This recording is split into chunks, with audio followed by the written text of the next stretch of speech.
I obviously can't hack into someone's personal details or get into someone's computer like a techie or like a geek, but I can actually get into someone's email or like a login account on their browser to know what they're up to.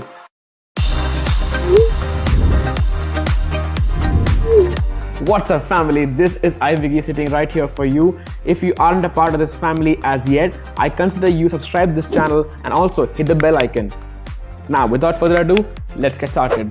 We actually tend to save our passwords or login credentials for all the websites like Amazon, Netflix, Gmail, Yahoo that we use daily on our computers. I think we trust our computers so much, even much more than our evil friends. But what if one of your evil friends or someone like a techie gets hold of a computer? What do? You think it's not a big deal about it, but there's a lot more than to it. In this video, I'm going to tell you 3 simple steps to hack someone's password super easy without being a tech geek. Let's find out.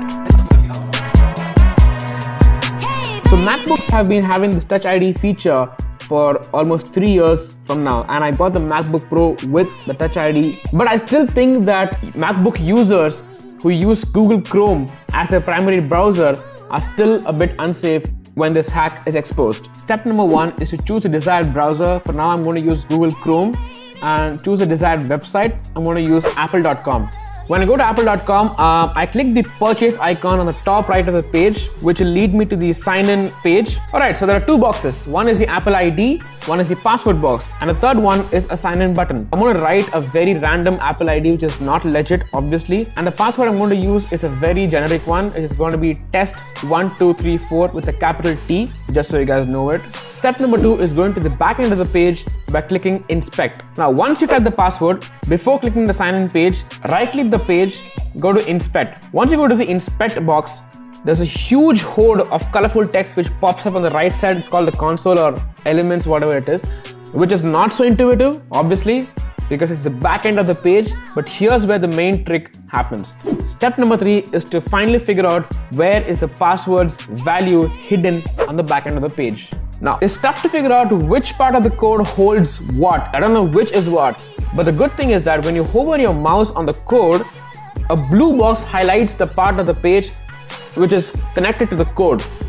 When I hover my mouse on the first part of the code, it shows that the entire page is blue. It means the entire code is handled within this part of the code. The next part is that I dig in deeper to figure out which part of the code actually holds password. After some time, I really figure out that, okay, this part of the code is the one that holds a password's value. And when I click the arrow right here, I get access to the password that I typed, test1234 with a capital T. It's right here in front of you.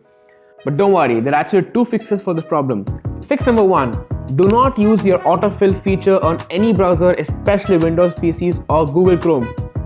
Especially not on an evil friend's computer because you may be at risk. Fix number 2, if you have a MacBook or any Apple computer with Touch ID enabled, use Safari for autofill, as Safari handles autofill in a slightly different way as compared to Google Chrome.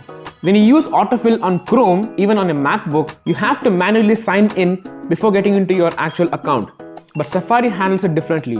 When you use a Touch ID to log into your details, it doesn't allow you to manually sign in. Rather, it bypasses that page and gets right into your account, which doesn't allow your evil friend to go to the page source and figure out your password. So you're safe. Don't be alarmed, guys. Just be careful with your autofill feature next time when you use. But whatever the case may be proud if you have an Apple device, because it's a much bigger part of your life than you can ever imagine. If you like this video, give a big fat thumbs up and also subscribe to my channel and hit the bell icon if you love the video. I'll see you guys in the next one. Peace.